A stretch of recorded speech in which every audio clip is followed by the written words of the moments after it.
Hello, everyone, and welcome to the Literacy View. Well, this is a surprise episode that we're having, and it's entitled, oh, we have some feedback there. Give us a second. Is everything okay? All right. So again, this episode is called When BS Hits the Fan because a lot has happened in one day. So I was not even around. Usually on Wednesdays, I'm busy, I'm working, and I ended up going to a Broadway show. And when I came out, all of these messages were about what happened. And there was an article that came out, another Christopher Peak article on APM Reports entitled Lawsuit Calls Reading Curriculum Deceptive and Defective. And then there were other articles that came out as well in the Boston Globe and the Herald and all over the place. And essentially, it is a lawsuit that was brought about by families in Massachusetts, and it's a class action lawsuit. And they are suing Lucy Calkins. Yeah, we said it, Lucy Calkins, uh, Irene Fontes, Gay Sue Pinnell, Heinemann Publishing. I believe Teachers College to some extent was brought into this, as well as HMH, because they are the parent company for Heinemann. So there's a lot to unpack here tonight. It's just going to be the two of us. And so I'm going to start off asking. Faith, just welcome people to also type messages in the chat. I'll be monitoring the chat. If people want to make comments, if people want to say hello, if people want to say what they're feeling, anything goes. Okay, cool. Yes, we want to hear from you because this is a really monumental development because this has been talked about for years. And actually, before I start with Judy, I just want to give a shout out to Nancy Nancy, who is the executive director of the Decoding Dyslexia Massachusetts, because she has been at this for years. She and I have spoken numerous times, and good for you, because I know it's the families, but I know that you had a lot to do with that, Nancy. So shout out to you. All right, so let's get started. Judy, like I said, I wasn't even around when all there's a lot going on tonight, Faith. Oh my God. Yeah. Wait, when did this all start? When did we start messaging each other about all of this stuff? What happened? Tell the backstory of how it all started. Well, the article Remember yesterday was a crazy day, and all of a sudden you started texting me, and I was at work and I couldn't look at my phone. What was going on? It was crazy. So I texted you after seeing some of this, and then I got emails, and I said, Judy, this is breaking news. We have to talk about this. This is just crazy. And like if anybody just came on now, we are going to be talking about this class action lawsuit. Faith, you know a lot more took place yesterday than just this. Like what? What do you want to talk about? Well, you think you forgot already. Well, tell me. Just go ahead. I can't guess. Well, I'm not going to get into it too deeply, but remember I got an email about... Oh, okay. Oh, on top of that, okay. So besides the class action lawsuit, in New York City, and obviously this doesn't pertain to everybody, but it kind of does, because if it's happening in New York, you know it's going to happen elsewhere. But there was an email that Judy received, And it was started by the union in New York City because teachers are very Not upset. only I received it, I think everybody received it, and I actually saw it was going viral on social media yesterday. Right. So this letter was going viral on social media, and apparently teachers have been very dissatisfied with the programs that were put into place. New York City had 3 programs to choose from that were all supposed to be evidence-based, knowledge building, reading curricula. And they're not happy because there's a lot that is involved in these programs. And as a way to kind of bargain to try to make teachers happier, so to relieve them of some of this paperwork, they now don't really have to keep track of data. And at least that was my understanding after reading this email, that perhaps some of the assessing, the assessments and the data collecting will not be a responsibility. So that's also an issue. So we're really talking about accountability here, accountability in terms of what, these gurus on balanced literacy are responsible for. And then we have people who are adopting curricula, and we're seeing that, people have to be accountable on this end too. So there's a lot to unpack here. All right, I have one more thing I have to share with you, Faith. One more thing happened. You will not believe who I got an email from today. Was it another Lucy email? Yeah, the weirdest thing. So you would think it would slow down considering that all these articles are coming out. No, it doesn't stop. And I think I think some of the members on our chat tried to tell me how to disable it, but it came in today. I don't know, almost like it was just weird at 5:16 p.m. It didn't go into my personal email. It went straight into my work related email. It says it's from LC. We all know what that is. And it says December toolkits are here. It says you don't often get email from blah, blah, blah, blah, blah, blah. Mm-hmm. But you know what? Considering that it says I don't often get email from that person, I've gotten more emails from that person than I have from my partner, Paul, this week. More emails, even more emails than I've gotten from you, Faith, this week. Well, you know what? For those people who are joining us and missed this discussion, Judy had mentioned, I think in a couple of other episodes, maybe the last one, maybe the one before, it's been talked about that New York City school teachers are actually getting emails about Lucy Calkins' work and her programs. And you would think that some of this might have been filtered out. So nobody really knows how this is getting past anyone. But honestly, it's kind of amazing that that would come today after all of this broke loose with this class action lawsuit. You know what? There's a Yiddish term. I don't know. A lot of our viewers probably don't speak Yiddish. I don't speak Yiddish. Is it chutzpah? It's chutzpah. That's exactly what I was thinking. Judy, let's drink to chutzpah. So chutzpah means what nerve, all right? A lot of nerve to send out an email.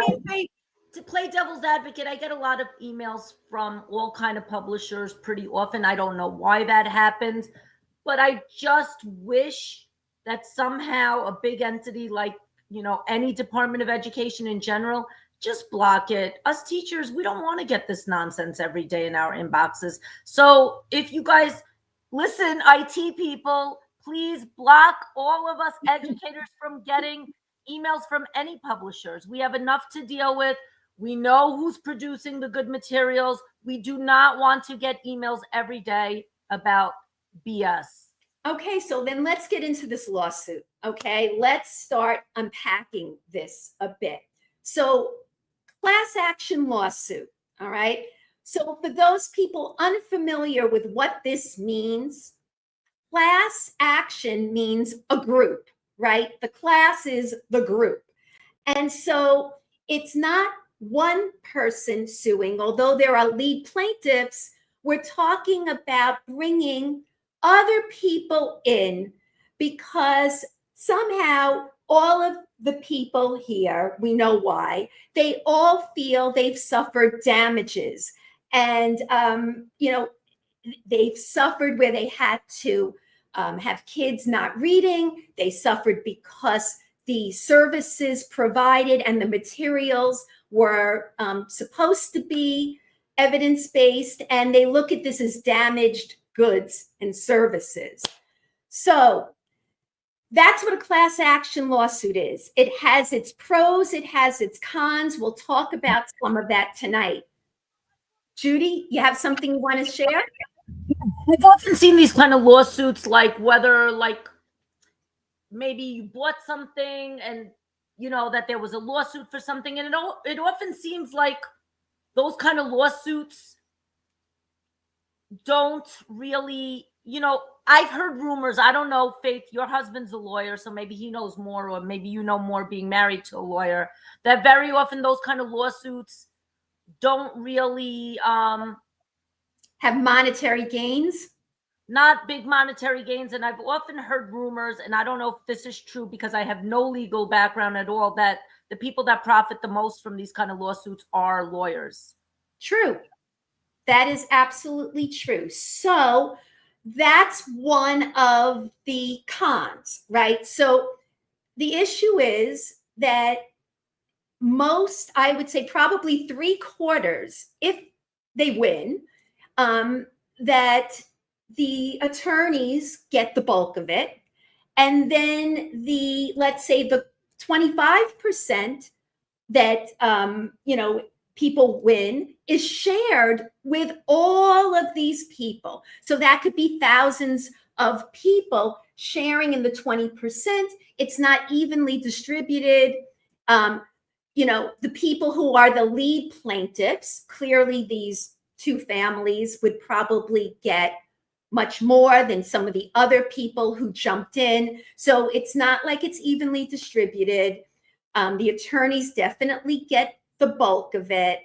And so if you're looking for a monetary gain here, it usually isn't with a class action lawsuit. However, there are reasons that people do this, and we need to talk about that, right? So with a class action lawsuit, what's there to gain? Well, we want to make sure that these people don't keep getting away with duping the public. That's number one. Judy, what are your thoughts? I'll be honest, I was actually kind of like shocked, to be quite honest. Faith, in general, I've never been one to really point fingers at one person in particular. It's always kind of like my pet peeve a little bit, actually, because I think this problem started for so many more reasons than just one person. I think it started with you cut out, Judy. You just cut out. You don't hear me? You just what you said before. You said I think that people were married to ideas and beliefs, and I really, really feel that way, Faith. From the bottom of my heart, I think. Why? Why were they married? Because I think people believed, even including the people in the lawsuit, I think that they believed that this was the best philosophy for children. And I think that initially people's hearts were not in the wrong place. Faith, I was one of those people. I was reading recovery, right? I was that person. And for a while, I mean, for 4 years of my life, probably maybe for 3.5 years, because I started to like disbelieve more and more towards the end of my days in reading recovery. But, for a while, you really are thinking you're doing the right thing and that you're helping kids. But just in general, I think blaming just people. Well, who then gets held accountable? I think the publishing companies have to be held accountable. And they're part of it, right? I think this was very interesting, though, that these articles, I mean, Faith, there wasn't just like 2 articles.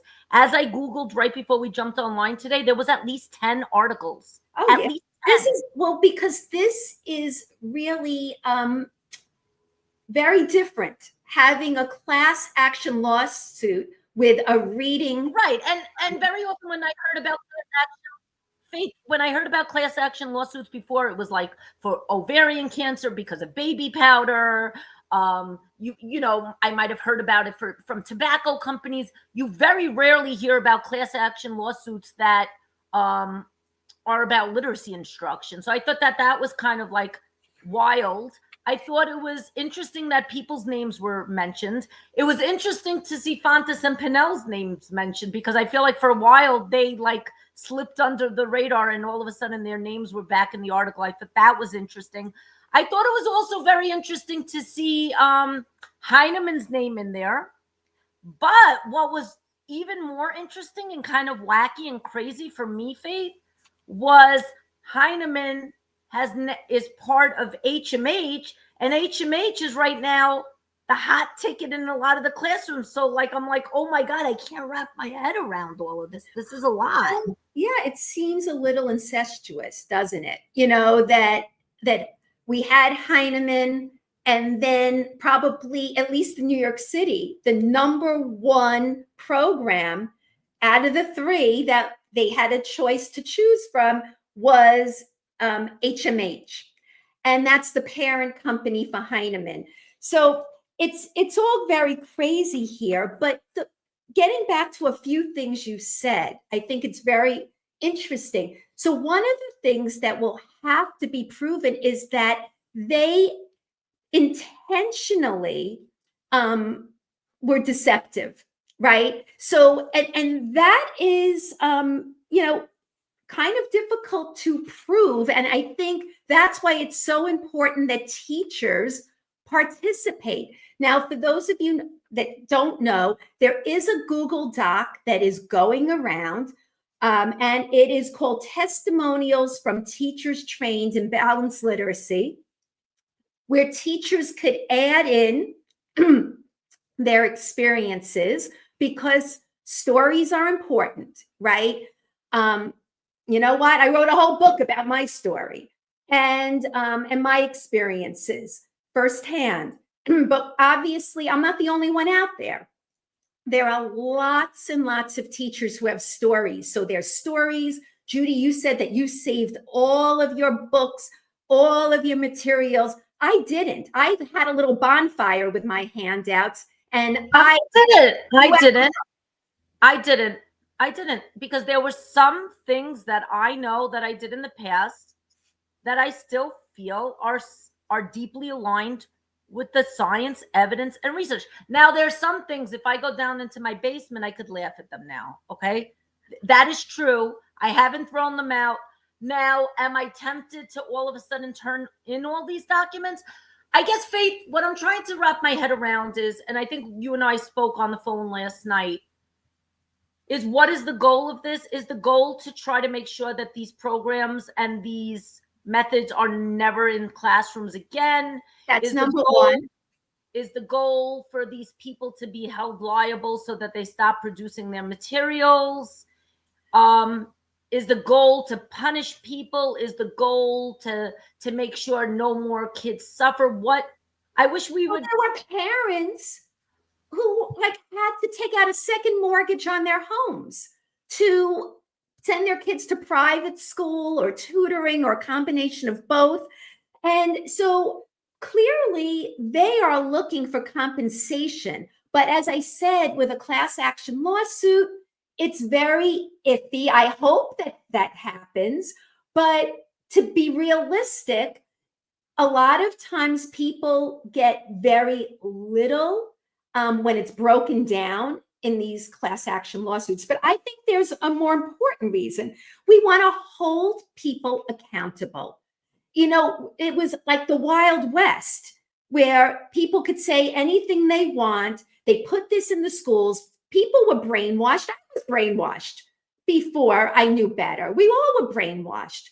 You know, the school districts were told that this was the right thing to do. And then coming from Columbia University, come on, wouldn't you? Faith, I can't believe you just mentioned that.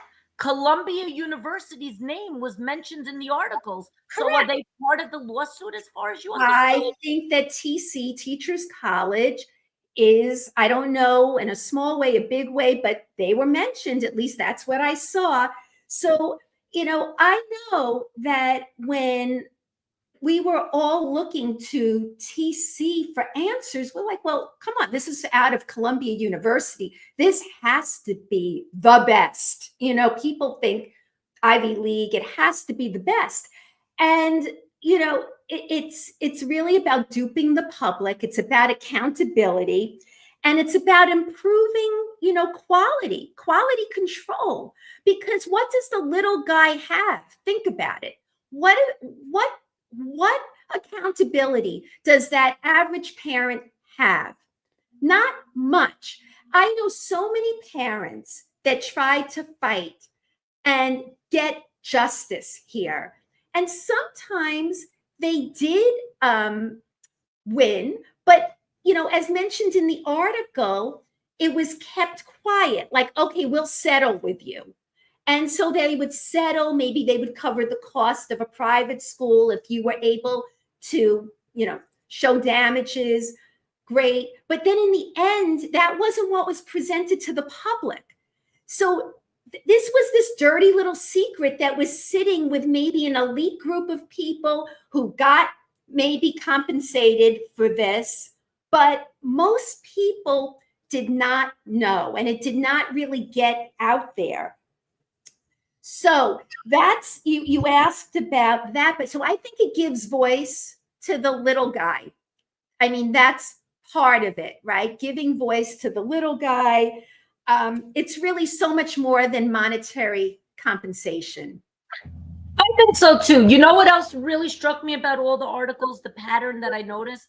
I think one of the biggest things that I noticed, Faith, was what was problematic to the parents that pursued the lawsuit, as far as I understood, was that these programs were being touted or promoted as evidence and research based, when in fact they weren't. I mean, did they not have? They would still stand by that. I think they still believe that there is research behind it, even though there's all types of research. I could say anything is research based. Oh, we had a research study, but that doesn't mean that it has true evidence. Also, we know that there are small sample sizes. We also know there could only be a couple of different studies. But when you look at the big picture, which we have to look at here, no, there's not the kind of evidence that would say that this is the way to go. But I think that's a very important message moving forward, right? Because right now, I think, a lot of new companies are emerging, or old companies are, saying they're science aligned, or they're SOR, or they're research based, or they're evidence based. And I hope that seeing this unravel, that companies and publishers and everybody in general will be more careful when they put on labels, or they share research, or they don't share research. I hope this is I think this lawsuit will be a wake-up call to a lot of people so that they are more careful when they're doing these things. So Faith, do you think the way to move forward is that people reach out to researchers consistently, or do they reach out to a lawyer consistently? Like, how do people make sure that they're not just saying this is evidence-based or this is research-based? Because Faith, through every episode of the literacy, we've learned that even if some of these programs seem to have elements of being research-based, there's no way in hell, as we've been speaking about on every episode of the Literacy View, every task is research and evidence-based. So how do we move forward? What's going to happen, Faith? That people are just going to pursue lawsuits all the time, or like? That's a good question. No, that's a very good question, because I think that that's part of the problem. We think that this problem only exists for balanced literacy. But we're seeing now the problems are existing as they get these new programs that we don't even know if these programs are the answer. And as we know, this past year, the scores in New York City went down. So, and I can't speak for other places, but, and again, you have to give things time, right? So, I don't want to jump and say, well, it's terrible because look, the scores went down. But it does show you that maybe we're moving too quickly to jump on just a different bandwagon. So the answer is, I think we have to really go a little bit deeper, move a little bit slower, maybe do things in a way where we try to set up a sample study, maybe only take a few schools and see how they do before implementing it in, a whole city. So, I think there are a lot of lessons here to be learned from just this lawsuit. Okay, but going back to my question, I almost feel like I wish we had John McGrath back, our lawyer friend, and maybe other lawyer friends will chime in after, Maybe John is watching. I hope he told me he's binging. So, basically, like, do we all have to walk on eggshells now as we develop these new programs, or we put new programs on the market? Like, how does it all work, Faith? I really, like, I'm speaking honestly, like, I don't really, like, it's not like I'm going to lose sleep worrying about what expeditionary learning and HMH and Wit and Wisdom does tomorrow. I'm not going to lose sleep over it, right? But they should be losing sleep over it, because a lot of people, honestly, because now clearly we're holding more people accountable, and we're holding people accountable every day. I mean, podcasts, Sold a Story, The Literacy View, social media, decoding dyslexia groups. The parents have been really powerful in this movement. I say it all the time. The parents, and clearly this is parent driven right now. So here's another thing to think about. And this was in the article, and I mentioned this way before the article came out. Because articles, which one are you referring to? So this article that came out, the Christopher Peak article, I believe they mentioned that that schools have to pay after Lucy made some adjustments to units of study. Instead of just trying to correct the matter and making sure that the schools got the right instruction in, schools were being charged to get retrained with new materials. And that's outrageous. And the example they used is, if a car has been recalled, do we make the victim pay? No, they just take care of the matter. And so that is problematic right there. And I said that a while ago. Like, when I saw this. Wait, Faith, I got to give a cheers. You hit it on the money. And it's funny, I've been looking at social media a little bit today after work and after tutoring, and that seems to be something that pissed off a lot of people, that there came a point when, even if it started off as being belief systems, when people knew they may have gotten some things wrong, and then new materials were being published. But instead of saying, here's a revision, here's a new version, cha-ching, cha-ching, people were being charged again. And you know what? As it was happening, I was crossing my fingers and really praying and hoping that those materials would be free, but they weren't free. The revisions weren't free. And unfortunately, that I had issue with a little bit, because people made money again. So we got it wrong. Not me. It wasn't me. But a lot of people got it wrong. A lot of publishers got it wrong. I don't like to talk about people, because I think the problem was a whole system. Yeah, and I know what you're saying. I'm going to stop you there, okay? Because I know you keep saying you don't like to talk about people. And obviously, we're not looking to, really focus on one person. However, how do you avoid not talking about these three individuals because they are absolutely entwined in the mess. It's their company. They are the ones who are making millions and millions of dollars, and off the backs of kids and off the backs of schools. So I don't see how we could not mention their names. If there's a lawsuit, somebody has to be accountable. You know how they say the buck stops here? Well, if you don't mention a person, who is then accountable? Right? You have to have some accountability.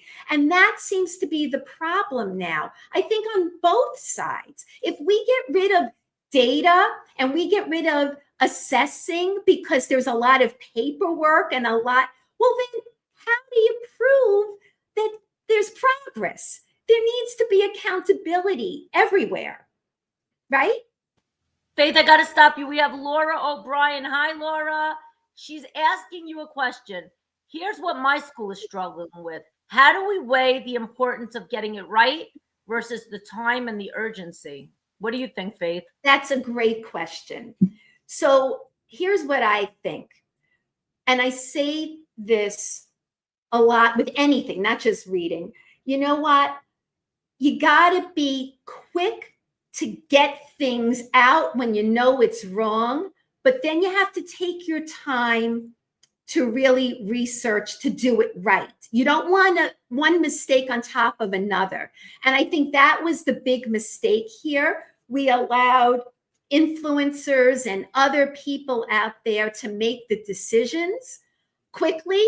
And I know that the states were putting pressure on doing this quickly, but here's the problem. We rushed, we didn't vet, we didn't do the homework, we didn't test things out with a pilot program.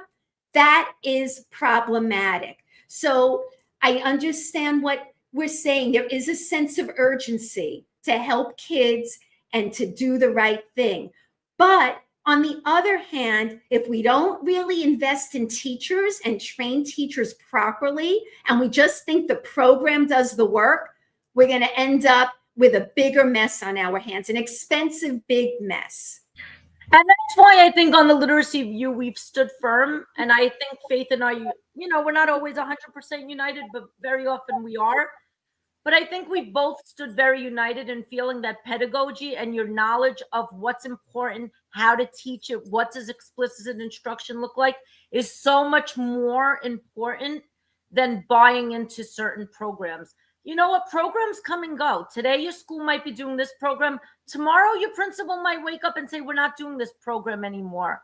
However, if you really understand what it means to teach a kid how to read based on the science and of literacy, and you really know what it means to teach a child how to write based on the newest evidence and research, it doesn't matter what program your principal buys. You will make it work. You will know what to do. And I'm going to give an example that might make some people uncomfortable, but I'm going to speak my truth. A few years back, I was coaching in a school that was in a transition stage, and they were actually still using TC Faith.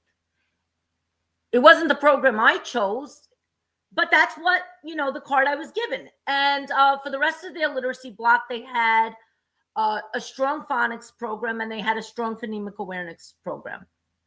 Okay, so it wasn't perfect, but we immediately made some shifts. We didn't allow kids to use picture power. There was no picture power. Regardless of us having that program in the building, it was immediately shifted to say, hey, we're looking at the word and we're going to decode and make those sounds. So yes, was it perfect? No. But because I knew what was important, which was not looking at the pictures, which was looking at the words, we made it work. Was it the most efficient system that we had in place?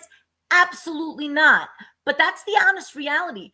A lot of teachers, Faith, they don't get to choose what their principal decided to do. And I'll tell you something, Faith.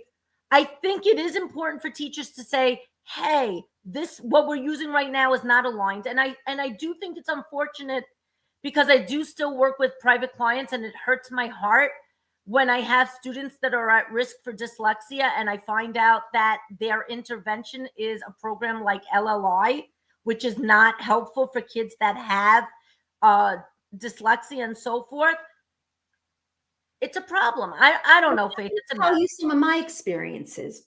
So a few years ago, I was called into a district here on Long Island, and we were, talking about evidence-based practices, and they were really making a concerted effort to get in the right instruction. But as I walked through classrooms, I saw all the posters on the wall with Skippy Frog and friends, all the things that say to skip a word and do all this stuff. The posters were right there. So I asked and I said, I know you're making an effort to do this. Why are those posters still hanging in the classroom? You're sending out mixed messages. And I don't think, obviously, it was done on purpose, but clearly there are a lot of misunderstandings, and old habits are hard to break, especially if people don't have that deep knowledge. They think that balancing everything is better than, throwing out the baby with the bathwater. And some of that is true, but you have to know which bathwater is clean and which bathwater is dirty. But you know what? I have to play devil's advocate. I have to do it. Okay. I think the people that are really, really strong proponents of SOR and all the research and evidence have to be held to the same standard. There have been instances, I'm not going to name names. I am not. There have been instances where research has changed, and there were certain things that were being done in structured literacy that were also found not to be strongly aligned. I couldn't agree with you more. And the evidence. And unfortunately, on multiple occasions, it's still happening. Yep. People remain silent, and they think it's okay not to say, hey, we got something wrong. So we should hold everybody to the same standard. I'm going to give you a cheers for that one. Correct. And I'll give you more. I'm going to talk about something that I'm seeing in the field. I'm seeing it in the field. You know exactly what I'm talking about. We had an episode on the Literacy View about sound walls a while back. We had Jan Wasowicz on, and we had Ken Appel on, right, Faith? And they told us about the research and evidence and what is strongly supported by research and evidence and what is not. And the research didn't have a strong support for 1 million mouths on the sound wall. And yet all the guidance that I see from everybody and their mother, whether it be unions, whether it be school districts, everybody and their mother has seemed to miss the boat on it. And it's almost like propaganda, Faith. It's unbelievable. And what about the, the PA in the dark stuff? So that's another issue. So I think what you hit on was so important, that we have to be very careful to own up to things, because it's very easy for people to turn around and say, look, this is happening or that's happening. You have to. Faith, what do we do when people don't own up? Like, what do we do? Well, again, as an individual, there's very little you can do. You could do what we're doing. We could talk about it and make people aware of the problem. I do think that the reason we even see a class action lawsuit is because now people are educated, they're more knowledgeable, so that they can look at things and say, well, this looks like it is, deceptive advertising. This looks like it's faulty marketing.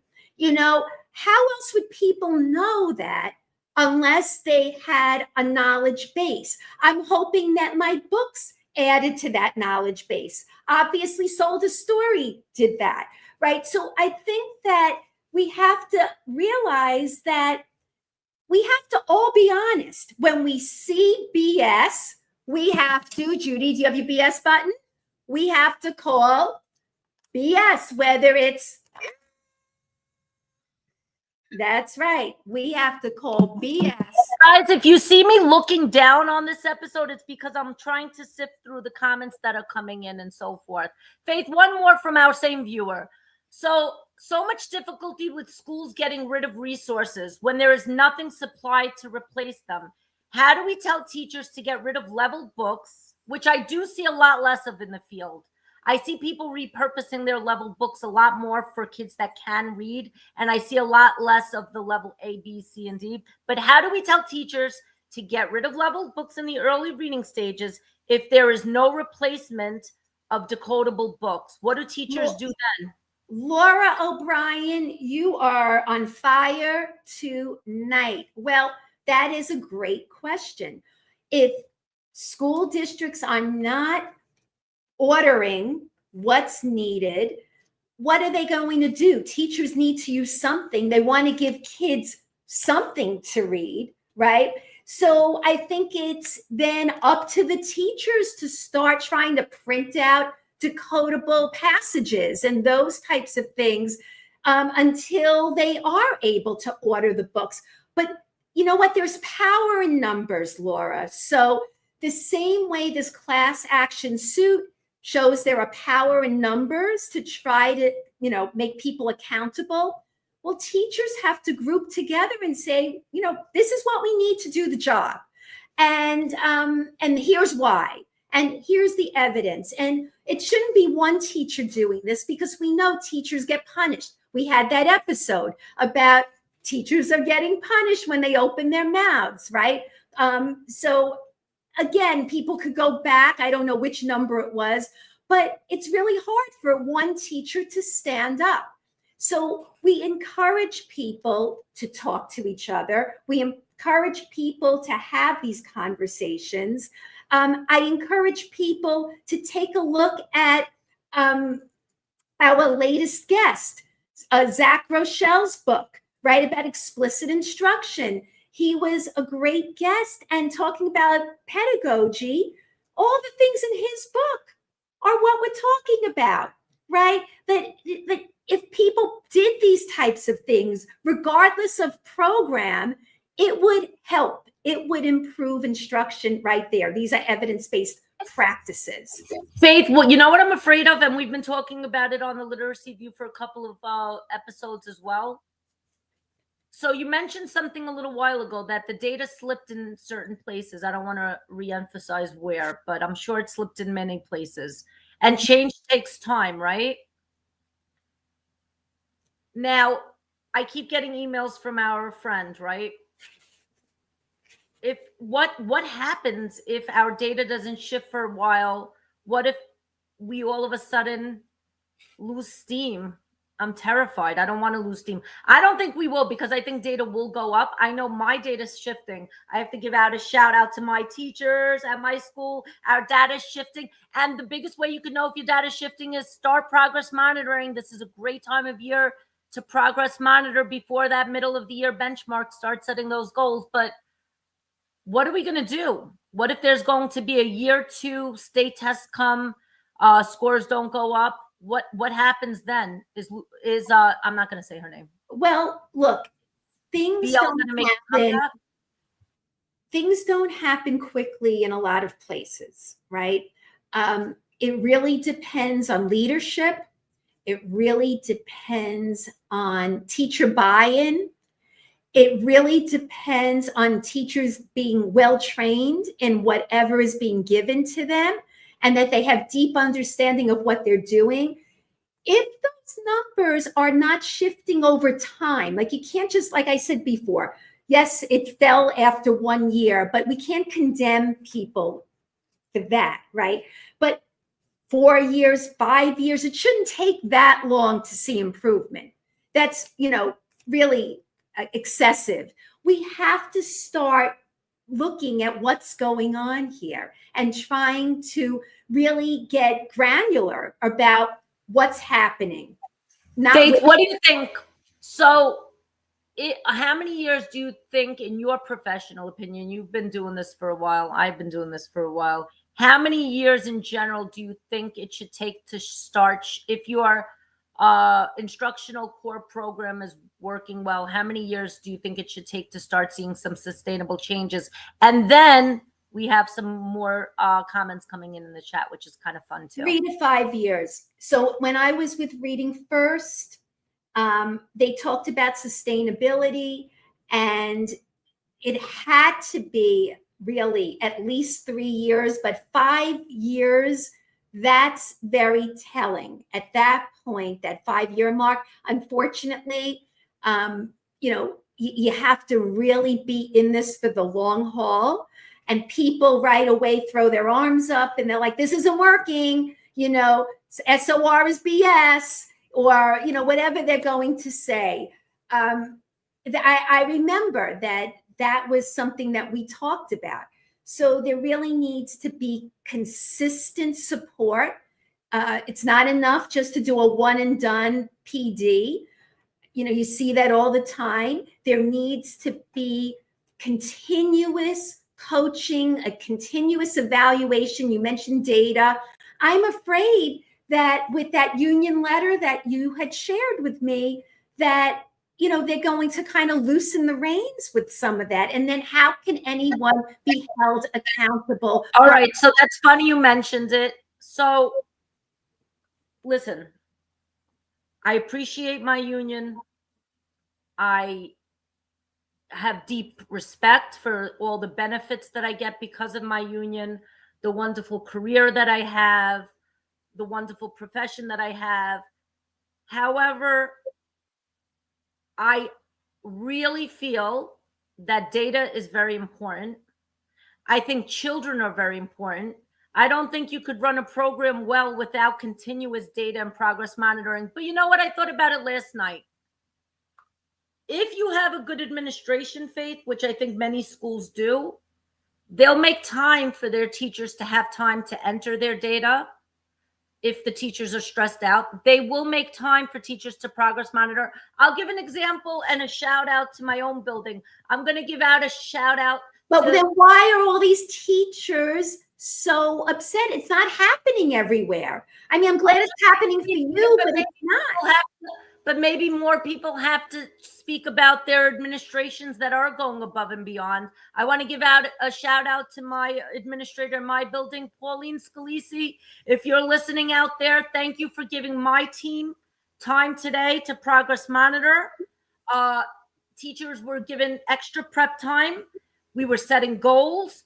We were progress monitoring kids. We didn't progress monitor everybody because we know we don't have time. So then the lesson here is, listening to you, that there needs to be some protected time to do this paperwork.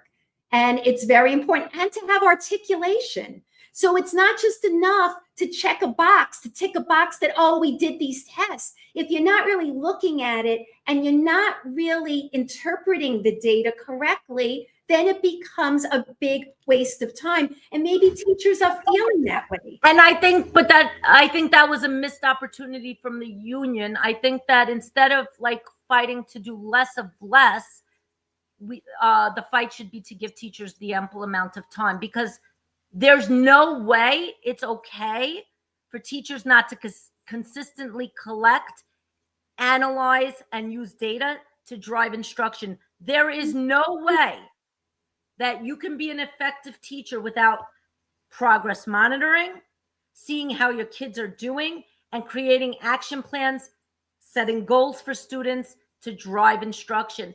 And, Faith, you said something on many episodes, and I don't think it really hit me as clearly as it did when this article came out from the union. You said the unfortunate truth is that teachers have unions, which I'm very blessed to have, but students don't have unions. Who's fighting as hard for the students besides the teachers and the parents? 100%. So just so people are aware, the union serves its constituents. And that's the job of a union, and that's great. But in this mess, on both sides, the victims are the kids. Let's look at that. The kids are the victims. So I am really hoping that this class action suit, I mean, it would be great if some people could benefit, to get compensated for some of this. But I hope that this is really more about, making a point of keeping people accountable. And, many people experienced damages in this. Kids and families and the money they had to shell out. So I do think that it's really about trying to get a message out there, making a point so that this doesn't keep happening. And I really bravo to the people doing this. And I'll remind people again, teachers, there is this this Google Doc out there. If you want to be a part of it and you want to contribute, remember, we have a moral obligation. That's how I look at this. You might say, well, what do I benefit from being a part of this? My feeling is that we should have a moral obligation. When we see wrong, we call it out. That's how I feel. And we should be. All right, Faith, I got to interrupt you because there's a couple of important comments and messages. So we have Nancy Duggan making a very important clarification. And I think it's an important clarification that she wants me to reiterate to our viewers today. And I think you mentioned her name before. I gave her a shout out at the beginning of the show. Nancy, okay. You're not upset. Where I go. There's a couple of people I want to shout out and mention their comments.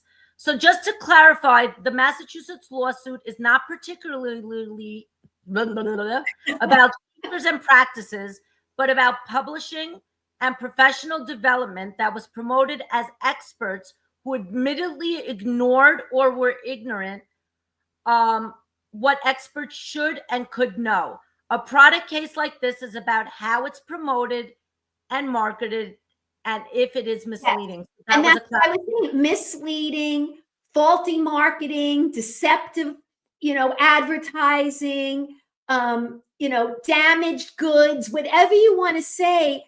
It's really, the kids and the schools and the teachers, those are the consumers, right? And if you're marketing to the consumers and this is, it's problematic, that's what we want to get to the bottom of here. All right, a couple more. So we have Sandy. Hi, Sandy. Thank you so much. Sandy's comment of the day, she said the key is for teachers to buy in. So teacher buy-in, she feels, is a critical part of shifting, right? And I think that's what's going to happen for a lot of the administrators that don't believe. Once you see your teachers in the field, once you see more kids learning how to read, there will be more buy-in. And I once again say pedagogy is key. Hi, Ruth Rosenberg. She wrote that is the key. Teacher knowledge is imperative, not programs. Teacher knowledge is more important. Thank you so much to Sandy Morris. She said, preach it, girls.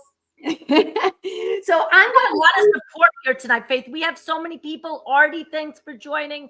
And we have a whole bunch more. Faith, let me ask you one last question. I know we're wrapping up by 7:59. Remember we had another episode with John McGrath about a lawsuit. How is that lawsuit different than this lawsuit? You're talking about the reading recovery one? Yeah. So, well, I don't think that was brought about by parents. I don't think it was families suing. I don't think there was, I don't know the exact differences, but that was something that I think was brought about, like suing the state for still having reading recovery in the schools. I don't think it was suing people and publishing companies. I think it was a little bit different. It's interesting. The other thing that's really interesting that's happening, and Faith and I have spoken about this a multitude of times on the Literacy View, is, a lot of these programs were written onto state laws, and some of them weren't field tested for so long. Did we make a mistake by rushing to put things down on these documents rather than, really seeing how much evidence, how many years of, good data they had? Because, at the end of the day, now we have it on state legislation. I think it actually says certain names of certain programs, Faith, right? Well, you know what? I think that that's what they were talking about. Like reading recovery was not added to the list of approved programs a while ago. And then they came back, and now it's still a fight to try to get. But I think now it's a slippery slope, and people have to be very careful. And I think it comes back to an episode that we had with Nate Joseph, who said, and I don't want to misquote him, but he was like, maybe we should have put certain pedagogy moves that should not be allowed in classrooms, like cueing, banned. Yes, so right. He was talking about removing, and that's what I said before, removing poor practices before rushing to jump into something that you don't have enough information about. That's what I was saying. All right, we have another comment. Faith, it's getting a little exciting. I know we're wrapping up, but we have Gina that just came on the air. She said, dangerous precedent. What about the principals and districts? What about the teachers? Teacher knowledge is key. A good teacher can teach a kid to read regardless of the program. Then we have Lindsay on board, pedagogy practices. Faith, it's really amazing to see. And we're not, soliciting. We're not telling people what to say. We just literally jumped on the air, and a lot of people. Because I do think that teachers feel like there's something wrong here. They know. They really do know. Their hands are tied often, but they know. At least the majority of them do. I'm going to wrap up here. So my last thoughts are, I'm wondering if they're going to settle or admit guilt.